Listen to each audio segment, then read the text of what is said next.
She slammed the cuffs on his wrist tight enough to bite into the skin, while the crowd across the road fell silent, every phone now aimed at the man she still hadn't recognized. "You're resisting," Deputy Drummond hissed, even though he hadn't moved an inch.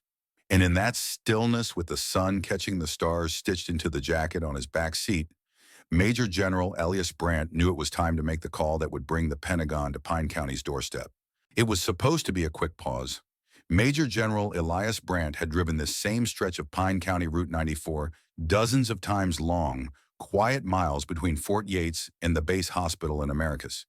He knew every dip in the road, every rusted road sign half swallowed by kudzu. What he didn't expect that morning was for his GPS to completely fail after a system update.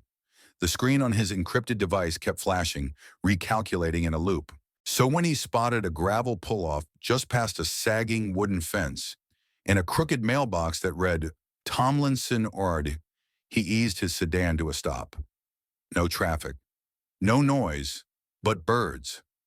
Just him, a cup of now-cold coffee, and a phone screen that refused to cooperate. Brandt set the gear to park and reached for the satellite link on his dashboard. He wore a dark gray polo, simple tan slacks and loafers.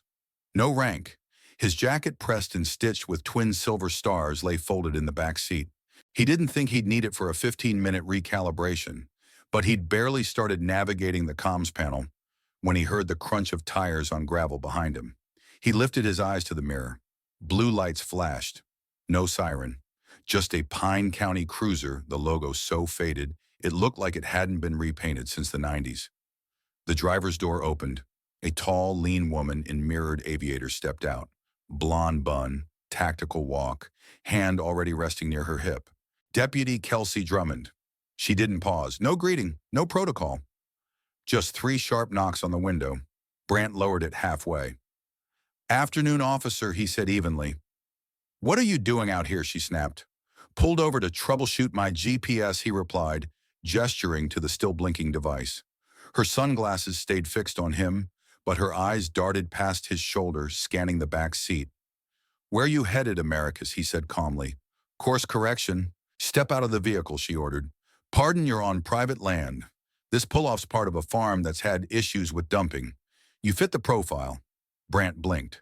"The profile," I said. "Step out of the vehicle." Her hand slid to the top of her holster. Brandt inhaled slowly through his nose, then reached for the door handle. "Very well," he said, his voice as still as the woods around them. "But I want to make it clear I've done nothing wrong. You're being uncooperative." His brow furrowed. "I've followed every word you've said." She moved him to the back of his car, no backup in sight, no body cam visible. Her radio crackled, but she didn't respond. "Place your hands on the trunk." "Deputy, I'm a federal officer. My ID is in the vehicle. I'd like to retrieve it." "Hands on the trunk." She grabbed his wrist and spun him. His hands hit the warm metal. She kicked his legs apart. He didn't resist. "You're making a mistake," he said quietly. She didn't respond. Across the road, a red pickup slowed. The family inside, man, woman, and teenager, in the back seat, watched with confusion. The kid held up a phone, started recording. The woman in the passenger seat cracked her window. They didn't intervene, but they didn't drive away either. Something about it felt off. Brandt hadn't raised his voice, hadn't moved fast. He just stood there steady as Drummond reached for cuffs. "I respectfully request you call your supervisor," he said, "or allow me to show you my identification. You don't make requests. You wait." Her voice shook, not from fear, but from adrenaline. The teen was now outside the truck, recording openly. His father stood beside him, arms crossed, watching. Still no backup. Still no Miranda rights. "I'm not resisting," Brandt said again, "but I do need to identify myself. I'm Major General Elias Brandt. My federal ID is in my briefcase." "You expect me to believe that?" Drummond scoffed. "You don't have to. You can verify it." She didn't. Instead, she stepped back and radioed in. "Suspicious male, possibly armed." Brandt turned his head slightly.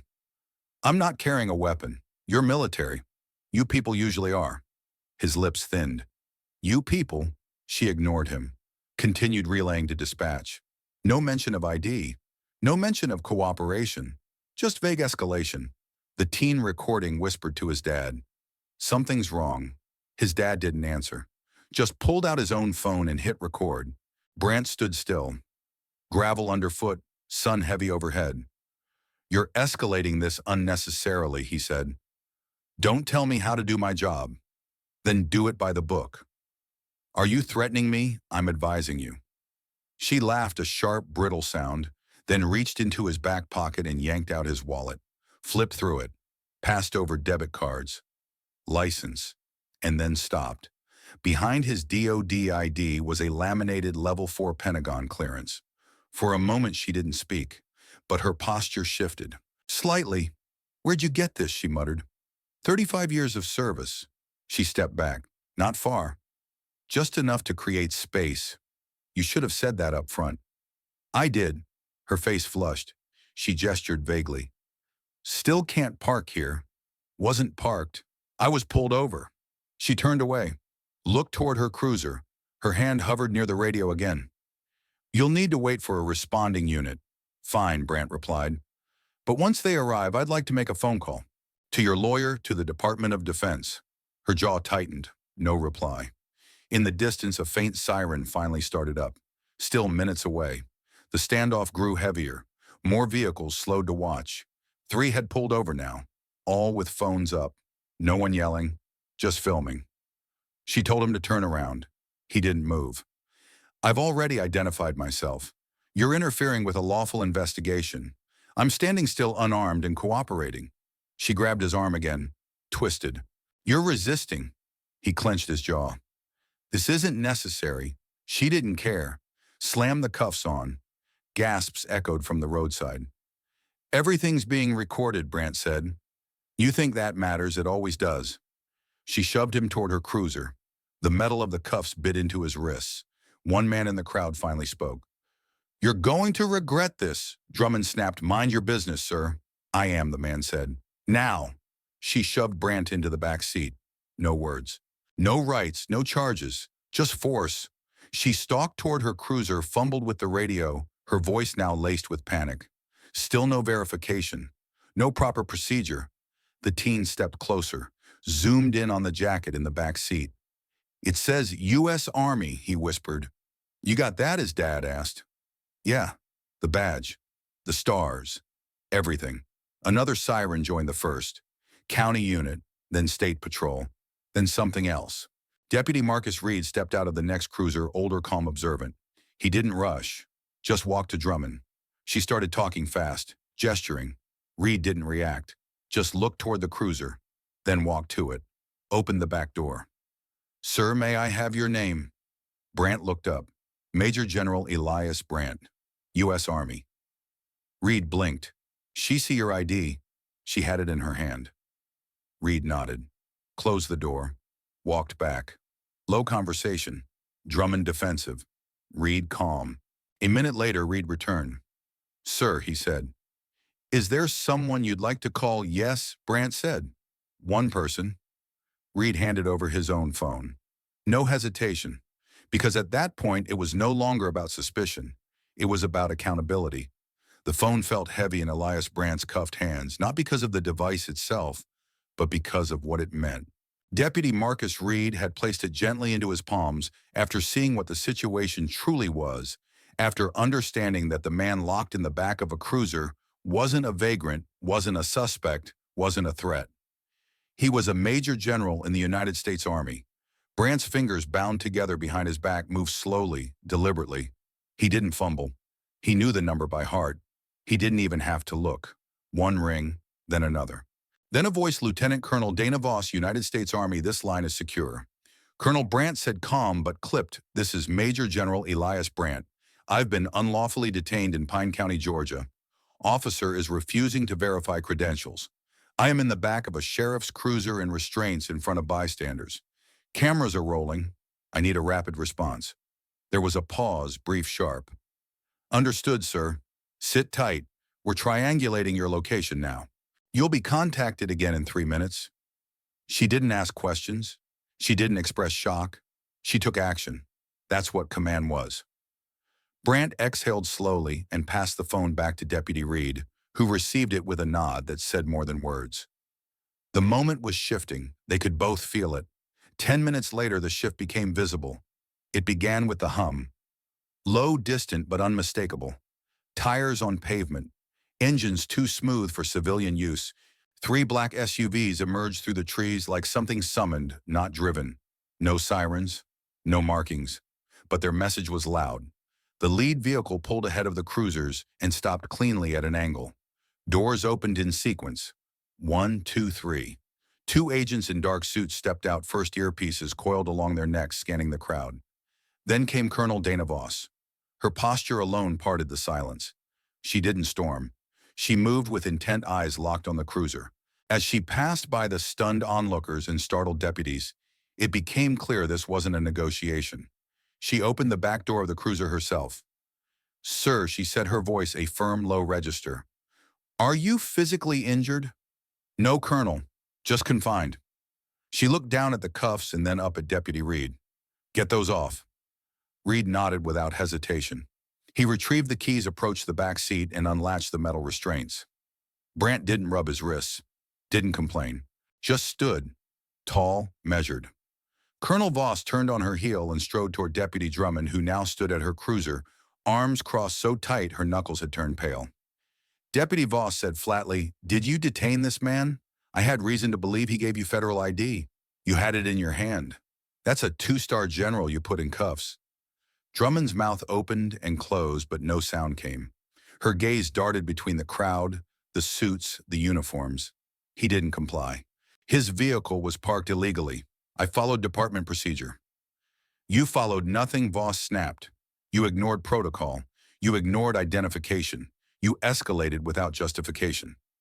Her words were loud enough now that the crowd heard every syllable. Across the road, Jalen Winter's camera was still rolling. The red recording light blinked steadily as Colonel Voss motioned toward Deputy Reed.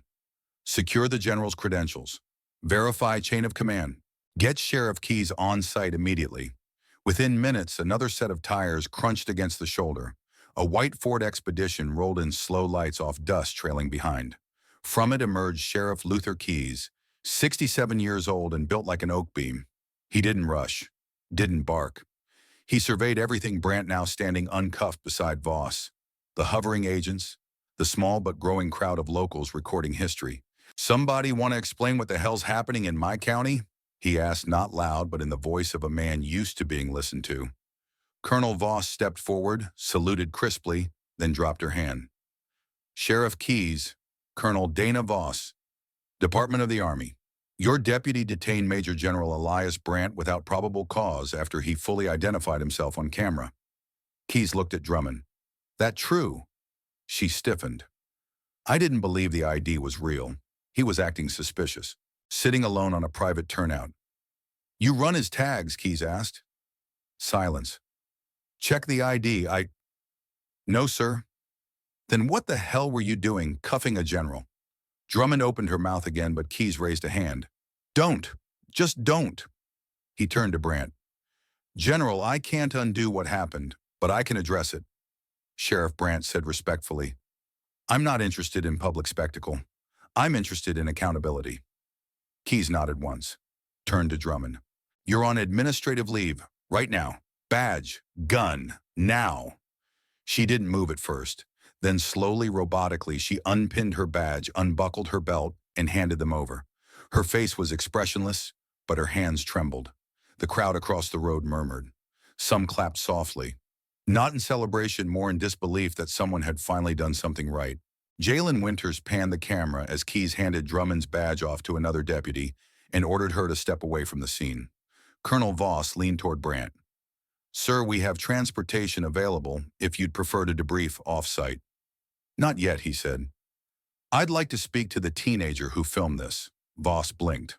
"Sir, he showed more courage and clarity in 10 minutes than some officers do in 10 years. Jalen's eyes widened as Brandt approached.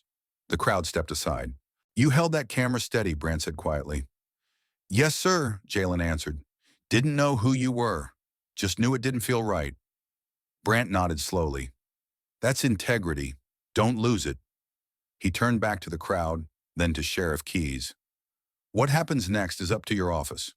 But I want every bit of that footage preserved and submitted. Not to bury anyone, but to remind everyone. Understood, General Keyes said. We'll process it properly. Colonel Voss motioned to her team. They began gathering statements. Sheriff Keyes stayed behind with Brandt. No one yelled. No one pushed. But what had started as a roadside stop had now become something else entirely. On phones across the state, the footage was already spreading. The clip of a decorated black general being handcuffed in silence. The clear, unprovoked escalation. The crowd. The restraint. The SUVs. And the calm that followed. None of it would be easy to forget. For Deputy Kelsey Drummond, there would be paperwork hearings, a growing record of scrutiny. For the people watching on the roadside across Pine County, and eventually across the country, it was a moment that cracked something open. General Elias Brandt, once again free to move, retrieved his jacket from the back seat. He slid it on, slowly adjusted the collar. The stars on his shoulders caught the sunlight, subtle but unmistakable. He didn't grandstand. He didn't speak to the crowd. He simply stood there, tall, composed, and uncowed. And in that stillness, a lesson was already being written. The moment Deputy Marcus Reed handed him the phone, Elias Brandt knew there would be no going back. The cuffs were still on the gravel, still pressing against the soles of his polished loafers, but the air had shifted. It was subtle at first, like the stillness before a distant storm, but Brandt, trained, seasoned, and always watching, could feel it. He tilted his head, eyes steady, and dialed the secure number burned into memory. It rang once, then twice. Lieutenant Colonel Dana Voss, came the voice on the other end. Brandt didn't waste a breath. Colonel, this is Major General Elias Brandt. I'm in Pine County, Georgia. I've been unlawfully detained by a sheriff's deputy. No verification of credentials. No reading of rights. Civilian witnesses recording. Request immediate response. A silence, sharp and purposeful, followed. Coordinates incoming, Voss replied. Hold position. We'll handle it. The line went dead. Brandt handed the phone back to Deputy Reed, who didn't speak but gave a slow nod. He wasn't like the other one. Reed's hands were steady, his posture respectful. He stepped back as if giving space, not just physically, but out of deference. Brandt sat still in the back seat of the cruiser, wrists burning slightly from the tight metal, but his back straight and expression composed. A few feet away, Deputy Kelsey Drummond paced like someone trying to hold control of a fire, already slipping through her fingers. She didn't meet his eyes anymore. She was talking low into her radio, words clipped and scrambled with static. But the silence outside that cruiser was louder than anything she could say. Across the road, more cars had stopped. Jalen Winters was still recording, now standing closer, his phone gripped in both hands. His father stood nearby, arms folded, eyes narrowed, watching every move. Another man, a farmer by the look of him, had pulled up and leaned against his truck, saying nothing but filming with a look of disbelief. 10 minutes passed. Then they came. First a hum, then a silhouette through the tree-lined bend. 3 black SUVs, unmarked, clean windows, tinted darker than legal, rolled down the road in precise formation. No sirens, no urgency in movement. Just controlled power coasting on authority that didn't need a shout. The vehicles stopped in unison. Doors opened in sequence. 2 agents in dark suits stepped out from the first SUV, scanning the area with quiet professionalism. From the middle vehicle came a woman in full Army uniform, pressed starch decorated. Colonel Dana Voss didn't march. She moved. Controlled. Purposeful. The crowd parted instinctively as she approached the cruiser. Her eyes locked on Brandt. Her jaw tensed. She didn't say a word until she reached the door. Sir, are you injured? No, Brandt answered. Just inconvenienced. Let's correct that. She turned to Reed. Cuffs, off. Now. Yes, ma'am. Reed didn't flinch. He unlocked the cuffs quickly, gently. Brandt rubbed his wrists once, then stood. When he did, even the spectators instinctively straightened their backs. Colonel Voss stepped back and let him stand on his own. He didn't need help. Deputy Drummond Voss called out. Her voice wasn't raised, but it carried like a warning bell. Drummond turned, trying to reassert control. Who the hell are you? She snapped. Voss stepped forward. Colonel Dana Voss, Department of the Army. You're holding a 2-star general in the back of your vehicle. That's a federal offense. He didn't identify himself properly, Drummond said, but her voice lacked the heat it had earlier. I saw an ID. Could have been fake. He refused to comply. He offered his name, his rank, his federal credentials, ones you held in your hand. I didn't verify exactly. You didn't. By now, more of the crowd was filming. Even the folks who'd originally just been passing by had their phones pointed like satellite dishes. Jalen Winters hadn't stopped recording for 20 minutes. Sheriff Luther Keyes arrived just then, in a dusty white expedition, his broad frame unfolding from the driver's seat, like a man built for command but grown tired of excuses. He took in the scene without speaking, the suits, the uniforms, the bystanders, the uncomfortable deputy. Finally, he asked the question that cut straight to it. Somebody want to tell me why I'm getting calls about a federal general in cuffs on Route 94? Voss turned to him, crisp. Sheriff Keyes, your deputy, detained Major General Elias Brandt without verification, probable cause, or due process. Brandt stepped forward. She refused to allow me to retrieve my identification. Ignored multiple verbal identifications. Escalated needlessly. I remained compliant. Keyes turned to Drummond. That true, she hesitated. He looked suspicious. He was on private land. I followed standard. Did you run the plates? No. Did you check the ID? I didn't believe it was real. Did he resist? No. The sheriff's jaw clenched. Deputy Drummond, turn over your badge and sidearm. You're on immediate administrative leave, pending investigation. I'm siding with the law. Drummond didn't argue again. Her badge came off slowly. Her weapon handed over like it weighed double what it had an hour ago. She stepped aside, not saying another word. Colonel Voss turned to Brandt. Would you like us to escort you to the nearest federal office, sir? Not yet. Brandt scanned the crowd, then gestured toward Jalen. Young man, he said, voice steady. Would you mind stepping over here? Jalen blinked wide-eyed, then obeyed. Brandt looked at him with something between admiration and gravity. You didn't know me, but you knew something wasn't right. That took courage. Jalen nodded slowly. I couldn't not record. Sometimes the most important witness is the quietest one holding a phone. Keep using it. He turned to Sheriff Keyes. Sheriff, I'm not pressing charges today, but I am requesting a full report submitted to the Department of Justice and the Inspector General, with video evidence. You'll have it, General. Good. Because this isn't about me. It's about what happens when no one thinks they're being watched. He turned, finally retrieving his jacket from the back of his car. The 2 stars on the shoulders caught the late afternoon light like a quiet warning.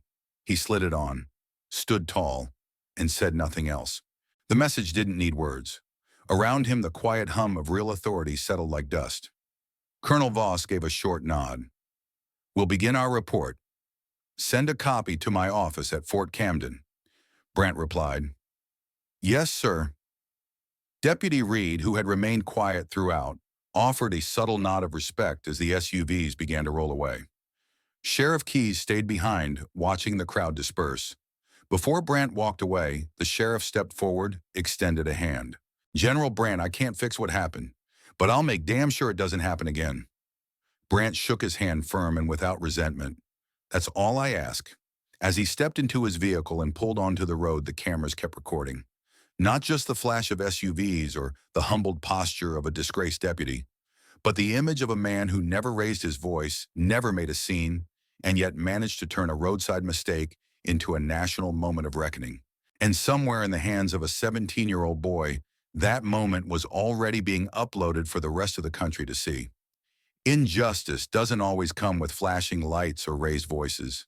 Sometimes it arrives quietly under the guise of routine, in the hands of someone who believes their authority is above accountability. In this story, Major General Elias Brandt found himself humiliated and handcuffed on the side of a rural Georgia road, not because he broke the law, but because of how someone chose to see him. And yet, despite the injustice, the real power in this story wasn't in the flashing federal SUVs or the decorated uniforms that followed. The power came from restraint, from a man who knew who he was and didn't need to shout it, from a teenager who trusted his instincts and had the courage to record what didn't feel right, from a deputy who, unlike his colleague, listened and acted with quiet dignity, and from a sheriff who made the hard call when it mattered most. The lesson here is clear. How we choose to respond when we're wronged reveals more about our character than any title ever could. Elias Brandt could have erupted. He could have demanded retaliation. Instead, he stood tall, spoke calmly, and allowed the truth to speak louder than anger. That kind of strength doesn't always make headlines, but it changes people. This story also reminds us that everyday citizens play a vital role in holding power accountable. It was a 17-year-old named Jalen Winters who filmed the encounter and preserved the truth. In a world where cell phones can now serve as justice's first line of defense, never underestimate your voice or your lens. To our listeners, if you ever find yourself witnessing something that feels wrong, don't turn away. Don't assume someone else will speak up, because like Jalen, you might be the only person who sees the full story unfold. Record it, report it, and most importantly, do it with integrity. At US Instructive Stories, we believe stories like these matter not because they're comfortable, but because they challenge us to reflect on how we treat one another, how we use our power, and how we respond to prejudice in all its forms. We want to thank you for spending time with us today. Thank you for listening, for feeling, and for thinking deeply about what justice really looks like. If this story moved you, share it. Let it be a conversation starter at your dinner table, your workplace, or your classroom. And remember, sometimes the most powerful protest isn't loud. It's calm, clear, and unforgettable. Just like General Brandt. Thank you for watching. Until next time, this is US Instructive Stories, reminding you that real change begins with awareness and one brave voice.